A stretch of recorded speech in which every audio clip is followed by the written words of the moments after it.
जय हिंद साथियों। आगामी लेखपाल और यूपीपी भर्ती परीक्षा के लिए जीके प्रैक्टिस सेट के 18वें एपिसोड में आपका फिर से एक बार स्वागत है।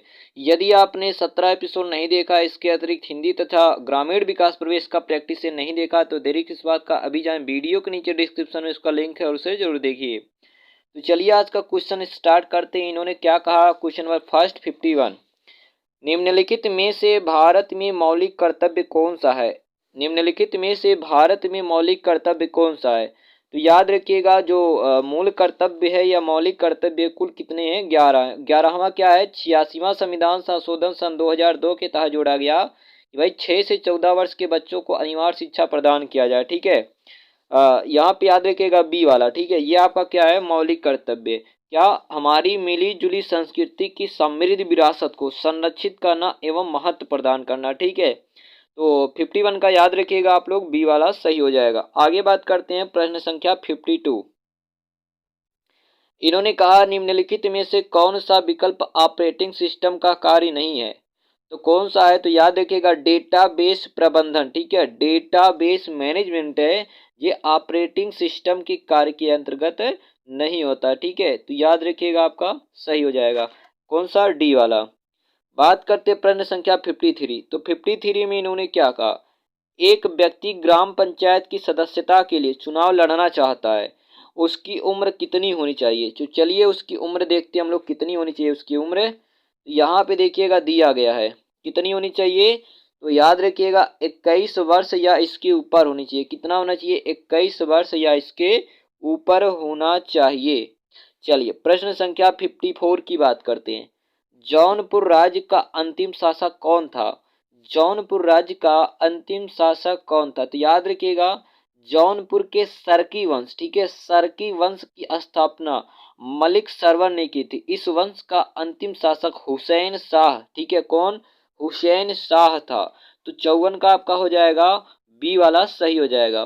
प्रश्न संख्या 55 की बात करते हैं। इन्होंने कहा 1857 के विद्रोह में कानपुर के नेता कौन थे। तो याद रखिएगा कौन थे, नाना साहब। ठीक है, नाना साहब।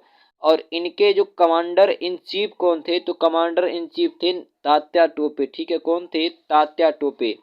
चलिए नाना साहब बाद में पकड़े जाने से बचने के लिए नेपाल चले जाते। ठीक है, और इन्हीं तात्या टोपे का जो मूल नाम था रामचंद्र पांडुरंग था। ठीक है, याद रखिएगा। और जो नाना साहब थे इनका मूल नाम क्या था, धोंधू था। ठीक है, धोंधू पंत। तो नाना साहब का वास्तविक नाम धोंधू पंत और तात्या टोपे का वास्तविक नाम क्या था, रामचंद्र पांडुरंग। तो 55 का याद रखिएगा सी वाला।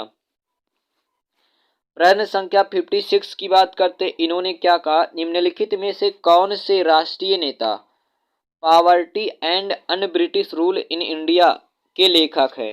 तो कौन है, तो याद रखिएगा दादा भाई नौरोजी। कौन है, दादा भाई नौरोजी। ठीक है, तो दादा भाई नौरोजी भारत के ग्रांड, ठीक है, ओल्ड मैन ऑफ इंडिया कहे जाते। इन्होंने धन निकासी का सिद्धांत, ड्रेन ऑफ वेल्थ थ्योरी का अपने पुस्तिका poverty and un British rule in India में किया था। तो 56 का आपका हो जाएगा सी वाला सही हो जाएगा।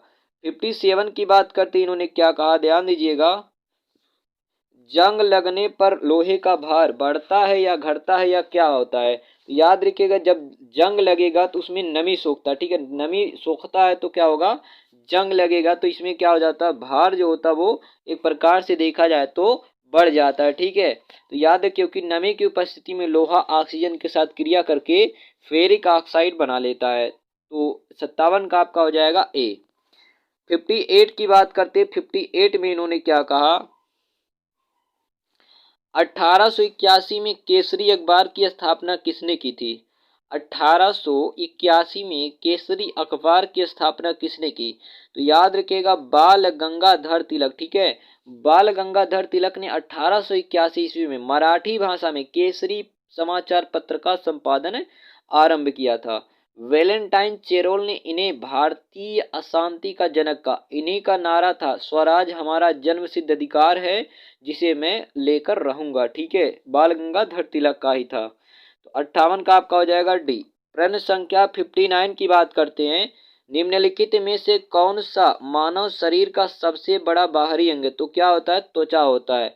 अंदर की बात करें तो क्या होता है, यकृत, लीवर होता है। चलिए आगे बात करते हैं, ध्यान दीजिएगा, हमारे शरीर का सबसे बड़ा अंग क्या है? त्वचा, बाहरी वाला। इसकी 3 परतें होती हैं, एपिडर्मिस, डर्मिस और हाइपोडर्मिस। त्वचा की श्वेत ग्रंथियां पसीना का स्रावन करती है, इसको भी याद रखिएगा। प्रश्न संख्या नेक्स्ट की बात करते हैं, 60 की बात करते हैं। इन्होंने क्या कहा, ध्यान देना, निम्नलिखित में से कौन सा एक इंटरनेट ब्राउजर नहीं है? कौन सा एक इंटरनेट ब्राउजर नहीं है? तो 60 का याद रखिएगा, डी वाला, पिकासा। क्या? पिकासा। ध्यान देना, पिकासा जो है इंटरनेट ब्राउजर नहीं है। Google Chrome, Mozilla Firefox, Apple safari, Microsoft internet explorer, Microsoft Edge, opera, ठीक है, मैक्सोन, अमेजॉन सिल्क इंटरनेट ब्राउजर के उदाहरण है। तो 60 का याद रखिएगा आप लोग, डी वाला। प्रश्न संख्या 61 की बात करते हैं, इन्होंने क्या कहा, निम्नलिखित में से कौन सा मान एक क्षारीय विलयन के पीएच का प्रतिनिधित्व करता है? तो याद रखिएगा, विलयन का अगर पीएच मान 7 है तो क्या होता है? उदासीन। 7 से कम हो गया अम्लीय, 7 से ज्यादा हो गया तो क्षारीय। तो इस अनुसार आपका हो जाएगा डी वाला सही, सी वाला सही हो जाएगा 10। आगे बात करते हैं, प्रश्न संख्या 62 की बात करते हैं। बिजली के हीटर में कौन सी सामग्री प्रयुक्त होती है? तो याद रखिएगा, नाइक्रोम। ठीक है, क्या? नाइक्रोम जो है प्रयुक्त होती है। नाइक्रोम निकिल क्रोमियम लोहे की एक प्रकार की क्या होती है? मिश्र धातु होती है और हाई टेम्परेचर इसकी होती है। ठीक है, चलिए 63 की बात करते हैं, प्रश्न संख्या 63। चलिए, तो 63 में इन्होंने क्या कहा, ध्वनि तरंगों की गूंज के लिए कौन सा जिम्मेदार होता है? तो याद रखिएगा, ध्वनि का परावर्तन होता है। क्या होता है? ध्वनि का परावर्तन होता है। तो आपका 63 का हो जाएगा, ए वाला सही हो जाएगा। ये तरंगे यांत्रिक तरंगे होती, ध्वनि तरंगे क्या हैं? यांत्रिक, क्योंकि इनको चलने के लिए माध्यम की आवश्यकता होती है और सबसे ज्यादा ध्वनि की चाल किसमें होती है? तो याद रखिएगा, धातुओं में। निम्नलिखित में से कौन सा एक मोबाइल ऑपरेटिंग सिस्टम है? तो क्या है? एंड्रॉयड। एंड्रॉयड क्या है? आपका मोबाइल ऑपरेटिंग सिस्टम है। आगे बात करते हैं, पहला कठपुतली मुगल सम्राट कौन था? पहला कठपुतली मुगल सम्राट कौन था? तो याद रखिएगा, जहांदारा शाह। ठीक है, कौन था? जहांदारा शाह। 1712 से 1713 इसका समय काल। प्रथम कठपुतली मुगल सम्राट था ये, जो ठीक है, जुल्फिकार खां के इशारे पर कार्य करता था। जुल्फिकार जहांदार शाह के दरबार में वजीर था। फर्रुखसियर मोहम्मद शाह भी कठपुतली शासक थे, क्योंकि वे सैयद बंधुओं के इशारे पर शासन करते थे। चलिए, तो याद रखिए, परंतु पहला कौन था? तो जहांदार शाह था। तो 65 का आपका हो जाएगा ए। 66 की बात करते हैं, 66। पहले 2 वर्ष के बाद राज्यसभा के कितने सदस्य सेवानिवृत्त हो जाते? तो याद रखिएगा, 1/3 सदस्य। कितने? 1/3 सदस्य। ठीक है, याद रखिएगा, और उनके स्थान पे नए सदस्य जो है आ जाते हैं। भारतीय संविधान के लोकसभा व राज्यसभा के 2 सदन होते हैं। लोकसभा अस्थायी तथा राज्यसभा अस्थायी सदन है। राज्यसभा में अधिकतम 250 सदस्य हो सकते हैं। इसके 1/3 सदस्य हर 2 वर्ष बाद सेवानिवृत्त हो जाते हैं और इनके स्थान पर नए सदस्य चुन लिए जाते हैं। तो 66 का याद रखिएगा आप लोग, कौन सा? सी वाला सही हो जाएगा। आगे बात करते हैं 67 की। टाइलिन एंजाइम का संबंध किससे है? याद रखिए, जो टाइलिन नामक एंजाइम है ये कहाँ से निकलता है? तो याद रखिएगा, हमारे जो होता है लार हो, ठीक है, लार जो होता है सलाइवा, वहां से निकलता है। ठीक है, टाइलिन जिसको लुगदी, ठीक है, को चिकना बना देता है, यह एंजाइम लार से संबंधित है, जो हमेशा लार ग्रंथियों से स्रावित होता है। इसमें 98% लगभग जल होता है, 2% अन्य पदार्थ तथा टाइलिन एंजाइम होता है, जो एक मंड होता है। ठीक है, मंड को किस में बदल देता है? शर्करा में बदल देता है। ठीक है, चलिए 68 की बात करते, इन्होंने क्या कहा, निम्नलिखित में से किस वर्ष को संयुक्त राष्ट्र संघ द्वारा स्वदेशी भाषाओं का अंतर्राष्ट्रीय वर्ष के रूप में घोषित किया गया था? तो कब किया गया था? तो 2019 को। ठीक है, कब? 2019 को। ठीक है, याद रखिएगा, स्वदेशी भाषाओं का अंतर्राष्ट्रीय वर्ष के रूप में घोषित किया गया था। आगे बात करते हैं 69।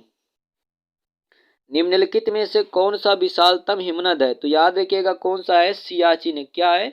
सियाचिन। इसकी लंबाई 72 किलोमीटर है। यहाँ से नुब्रा नदी निकलती है। इसे विश्व का सबसे ऊंचा युद्ध स्थल कहते हैं। तो डी वाला याद रखिएगा। 70 की बात करते, इन्होंने क्या कहा, पृथ्वी पथ पर सूर्य की परिक्रमा करती है। किस पथ पर करती है? तो अंडाकार। ठीक है, अंडाकार पथ पर क्या करती है, पृथ्वी सूर्य की परिक्रमा करती है। ठीक है, और ध्यान दीजिए एक घूर्णन पूरा करने में 23 घंटे 56 मिनट 4.09 सेकंड लगता है। ठीक है, याद रखिएगा। और किधर से किधर करती है, तो पश्चिम से पूरब की ओर घूमती है। आगे बात करते हैं 71। तो 71 में क्या है, ध्यान दीजिएगा, निम्नलिखित में से कौन से सही सुलेमित नहीं है।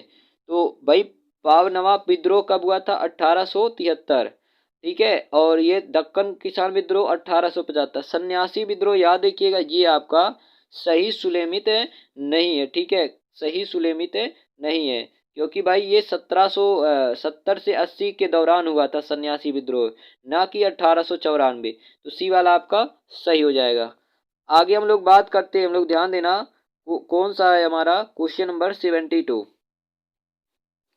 1700 ईस्वी में राजा राम की मृत्यु के बाद मराठों ने मुगलों के विरुद्ध युद्ध की उस वीर पत्नी के नेतृत्व में जारी रखी। किसके नेतृत्व में, तो याद रखिएगा ये वाला ताराबाई। ठीक है, ताराबाई के नेतृत्व में इन्होंने क्या रखा था, युद्ध है जारी रखा था। ठीक है, और याद रखिएगा इसके ताराबाई। ठीक है, उनकी पत्नी किसकी थी, राजा राम की पत्नी। आगे बात करते हैं 73। तो 73 में इन्होंने कहा 2011 की जनगणना के अनुसार भारत की कुल जनसंख्या में अनुसूचित जाति कितने प्रतिशत थे, तो 16.6%। ठीक है, 16.6%, याद रखिएगा। आगे बात करते हैं क्वेश्चन नंबर 74। कनिष्क प्रथम के शासन काल के दौरान कौन सा प्रसिद्ध आयुर्वेद विद्वान रहता था, तो कौन था, तो चरक था। कौन था, चरक था। चरक आयुर्वेद विद्वान था। इसके अलावा सुश्रुत, धन्वंतरी और नागार्जुन भी आयुर्वेद सलाहकार और शल्य चिकित्सक के रूप में कार्यरत थे। तो आपका हो जाएगा चरक। आगे बात करते हैं प्रश्न संख्या 75, और हमारा ये आज का लास्ट का क्वेश्चन होगा। क्रांति से भारत विश्व का सबसे बड़ा दुग्ध उत्पादन देश बन गया था। कौन से क्रांति से, तो याद रखिएगा श्वेत क्रांति से। कौन से, श्वेत क्रांति। ठीक है, और डॉक्टर वर्गीस कुरियन, ठीक है, कहा जाता है जनक। तो यहाँ पे आपका मोस्ट इंपॉर्टेंट 25 क्वेश्चन कंप्लीट होता। आई होप आपको वीडियो पसंद आया होगा। वीडियो पसंद आए तो वीडियो को लाइक करना, चैनल को सब्सक्राइब और शेयर करना बिल्कुल ना भूलें। स्वस्थ रहें, स्वच्छ रहें, मिलते हैं अगले वीडियो में, तब तक के लिए धन्यवाद।